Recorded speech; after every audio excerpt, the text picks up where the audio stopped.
All right, so we're going to look at the next question that Bishop Hay addresses. And this is dealing with the issue of whether or not this doctrine is loving, the doctrine of outside the church, no salvation. The common objection is that this is just not a very loving doctrine to say that you cannot be saved outside of the true church of Jesus Christ and outside of believing the true faith.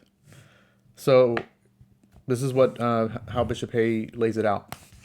He says, is it not a very uncharitable doctrine to say that none can be saved out of the church or who do not believe as the church does? Right? Oh, what? You think your church is the only way to be saved? You think that you guys have all the truth? That's very common that you'll hear, especially from Protestants. This is what you hear. So this is what Bishop Hay is going to address. Yeah. And if you've ever raised this issue and you say to people that, hey, look, you need to believe the true faith. You need to believe all that Jesus Christ taught. And you need to be united to his holy Catholic Church. First thing a lot of times I hear from, typically from Protestants, will be that, oh, that's ridiculous. Okay. You guys think you have the truth. You guys think that you have all the answers. That's very cultish, or that's ridiculous. You guys don't have the truth. There's no one church, things of this nature. And that it's not very loving to think that you guys have all the truth and that somebody out there who thinks that they that says they love Jesus and is trying to follow him, that they're not going to be saved just because they don't belong to the Catholic Church. But that's not very loving. That doctrine is very prideful, and so on and so forth. You're going to hear these arguments. So this is what Bishop Hay is addressing. And, so the first thing that Bishop Hay says regarding this is he mentions that if this was a mere human idea, if this was a mere human thought, then, maybe you can have that argument, But since it comes from the mouth of God himself through his holy church, through the scriptures, through tradition, you have no grounds to make such an appeal. And this is what Bishop Hay says. He says, if this doctrine were a mere human opinion, or the result of human reasoning, it might be looked upon as uncharitable or in any other light one pleases. In other words, this could be debated, okay? So if this was something that humans that we came up with ourselves, that it could be debated upon. If it was like my opinion, for instance, like if this was my opinion that, you guys nobody can be saved outside the true faith, then you might be able to argue that it's an unloving doctrine, because it's just my opinion versus your opinion. But as he says, this doctrine doesn't arise from some human opinion at all, but what has been revealed to us by our Lord Jesus Christ through his holy Catholic Church and through the scriptures. So in that regard, we have no grounds to even make the claim that something is unloving, right? It says that this doctrine, it is a point which solely depends upon the will of Almighty. And the only question that we as his creatures, as his creation, need to know, he says, is what God has been pleased to decide concerning the matter. All right? What we need to be concerned with in regarding this truth that there's no salvation outside the Catholic Church, that there's no salvation outside believing the true faith and being united to his holy church, is what has God decided on this matter? What has he revealed to us? Okay? And that's the most important. That's ultimately what matters. To say something's unloving and whatnot, I mean, that's just your thoughts, because keep in mind, we're fallen, okay? And we have our own, a pride, our own things that we like and don't like, and what strikes us as, strong and harsh. But ultimately, that doesn't matter, okay? What matters is, what has God said about it? What has he told us? He tells us that unless you believe the true faith, and unless you're united to his Holy Catholic Church, you cannot be saved. That's what we have to deal with. Okay? That's what we have to reconcile with in our own minds. We have to be willing to accept that truth. And just to say, oh, that's unloving, it's not loving, that doesn't matter. Is it true or is it not true? If it's true, then we just need to embrace it and say, all right, yes, Lord, your will be done. Okay. Your ways are not my ways. Your thoughts are not my thoughts. And just embrace the truth of this. Be grateful that you have come to know that there is this truth. So now make the choice. All right. So he first introduces it by saying, look, this is, whether it's loving, not loving, it's a matter of what God has revealed to us, and we have to deal with that reality, And he says, and since God himself has revealed this through his Holy Catholic Church, through his church, through his scriptures, through tradition, that this is true, that there is no salvation outside his church and outside the true faith, then who are we as his people to say something like that is uncharitable? Who are we to make a judgment upon God? And this is true. Who are we to make that claim? I mean, St. Paul makes something similar in Romans 9. We're like, who are you, old man, to question God? You can make a vessel of lump for destruction, a vessel for use.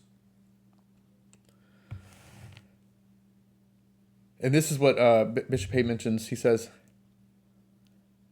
the mistake that many fall into in this point of dealing and reconciling with this truth is not reflecting, okay? Not thinking that God himself is under no obligation to save anyone. Okay? God is not obliged to give salvation to save anyone. Let that sink in for a minute, okay?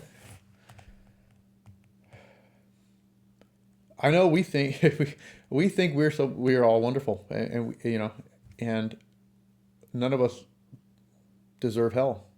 Okay, I think we all think that, and that's a normal thought. The idea of hell is not a pleasant doctrine. It's not. I mean, it's not pleasant. Okay, it's a difficult doctrine if we really dwell on it. If we dwell on the truth that there's no salvation outside the Catholic Church, believing the Catholic faith and being united to his church, think about all the people you know that don't hold the Catholic religion. Okay? Think about it. There are many people I know, many, that don't hold the true faith. And not many that I know in my everyday walk, in my life, my work, whatever. There's not many that I know, and so we have to just reflect on the fact that I'm just thankful that God did choose to send our Lord Jesus Christ to this world to save sinners? Because he didn't have to. He wasn't required. He didn't have to. He was under no obligation to. He wasn't obliged.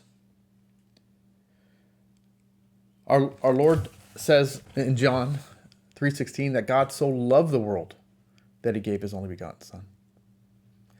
It doesn't say that God was so obliged and bound that he was required to save us and that he owed salvation to us. No, it says that he loved us, that he did it. So he did it out of his love and out of his immense charity to provide salvation for us through our Lord Jesus Christ. He wasn't obliged.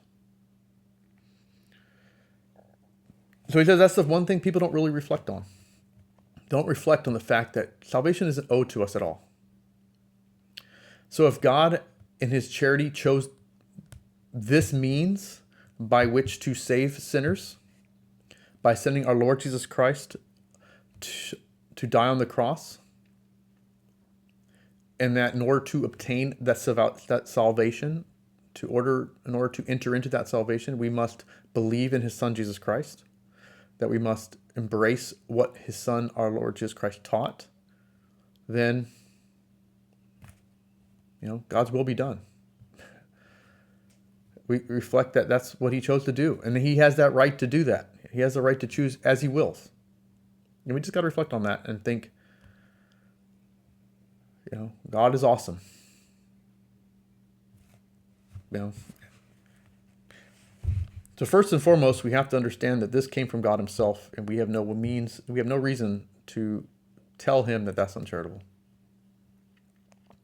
Because it's not uncharitable.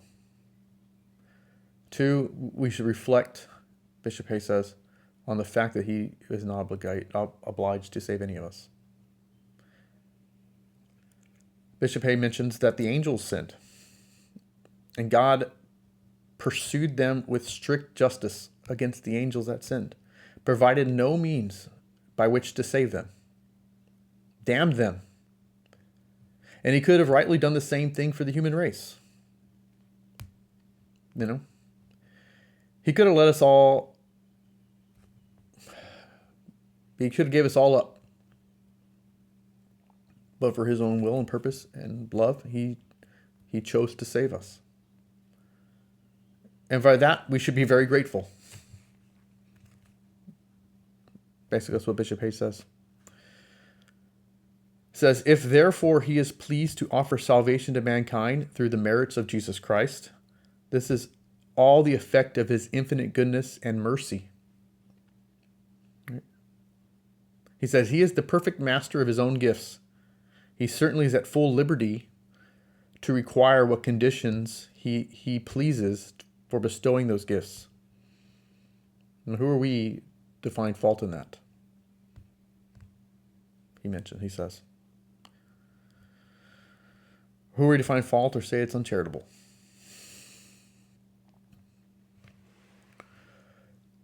It's something to reflect on. Bishop Hay continues and says, and I'm not going to get too much into this, but just briefly mention it because it's here. And keep in mind, Bishop Hay is, as I said, he was a bishop from Scotland around the 1800s. So he's more familiar with the Protestant denominations in his area. But he says that the Church of Scotland and the Church of England at one point in time believed this doctrine. They believed that one must hold the true faith and be united to the church in order to be saved, and that outside of that you cannot be saved. They held that. That was, according to Bishop Hay, he quotes some of their stuff here, that they also believed this truth at one point in time, and that as time went on, those particular denominations, the Church of England and Church of Scotland, abandoned that notion, became very liberal, even in his time. And then they began, and once they abandoned it, they began to look upon the Catholic Church and say, look how prideful and unloving you guys are to say we're not part of that we can't be saved by not being united to your church. So Bishop Hay points out that, well, what changed? Okay, what changed? You guys also at one time believed this, but you guys have abandoned it, and now you're using that to point the finger at the church, which never changed its views. What changed? Well, we didn't change. Bishop Hay says the Catholic Church didn't change. The Catholic Church has always taught this, will always teach this, because it is the truth that you cannot be saved outside the church. So now you're using this sort of false piety and this false sense of charity to look at us and judge us for a doctrine you once held yourselves, but have abandoned it. So what was it not true then? What changed? And Bishop Hay mentions that this just shows that they aren't the truth because they change. That these Protestant churches at one point in time, at least in the area he was at, held this truth, but then they changed. They got rid of it. Over time, they got laxed and liberal. So what changed? Well, that just shows that you aren't of the truth. The Catholic Church is of the truth because it doesn't change its truths. It maintains its truths. That's what Bishop Hay says against them. He says, but the Catholic Church, always like herself, constant and uniform in her doctrine, and always preserving the words once put upon in her mouth by her divine master, at all times and all ages has believed and taught the same doctrine as revealed by God, that out of the true church of Christ and without his true faith there is no possibility of salvation. Okay? He says, but they now who once held that doctrine no longer does, and now points the finger at the church. Well, whatever, That's going to be expected. That's expected of those who do not have the truth. That's expected of those who do not have the truth. They change their doctrines. They go with the tides of the time, and they end up having this false sense of charity and accusing the church. That's what Bishop Hay mentions here. He's pointing out, saying, at one point in time they held this and now they don't, and they point the finger at us and say we're uncharitable. Well, we haven't changed, and you once held it too. And it's the words of our Lord. So it is what it is, basically. He says that that the church, it has no fear. It has no fear of what the world says of itself. If the world doesn't like it, so be it. Because the church speaks for Jesus Christ, and the church is going to proclaim the truth come hell or high water. We don't care, okay, how many fingers are pointed at us.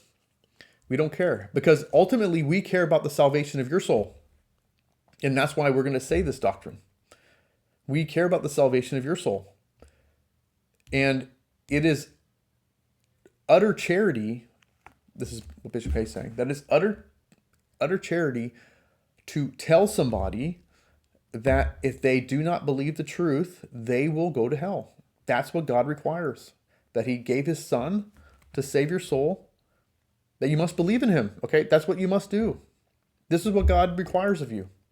This is what your Creator requires of you.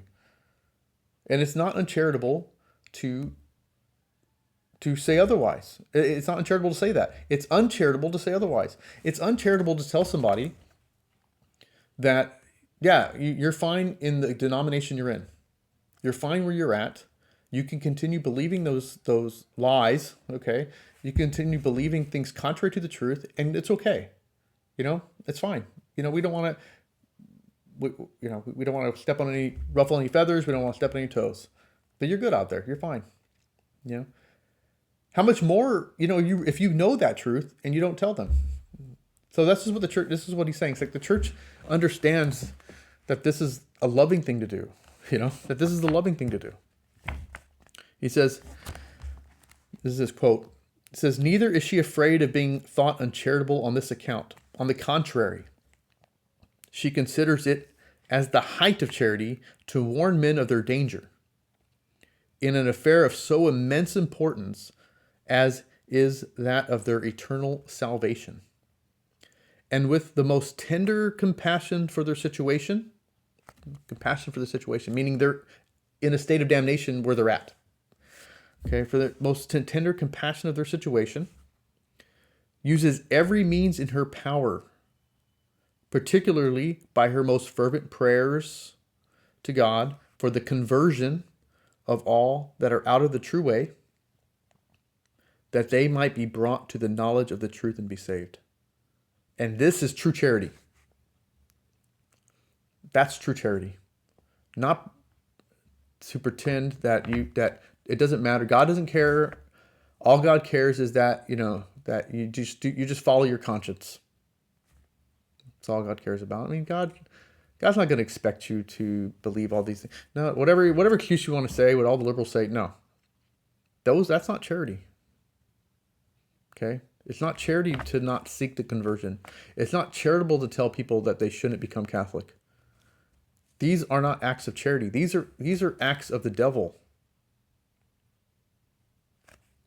All right. He goes on to say that the only charitable opinion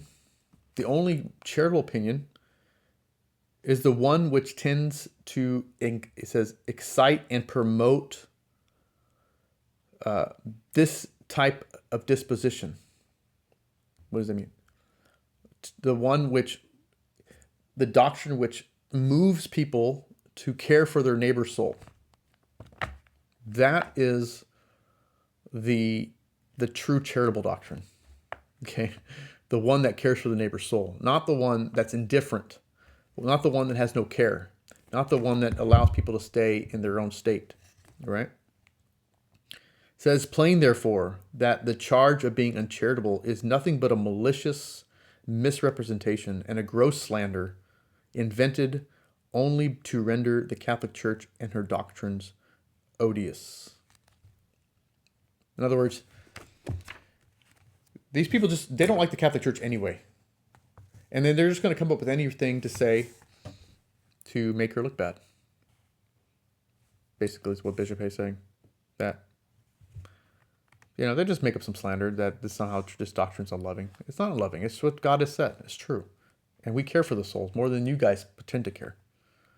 To say there's no salvation outside the Catholic Church is somehow unloving. It's the most loving thing to say. It's the most loving. So that's Bishop Hay's defense. Let God be true and every man a liar. Ave Maria.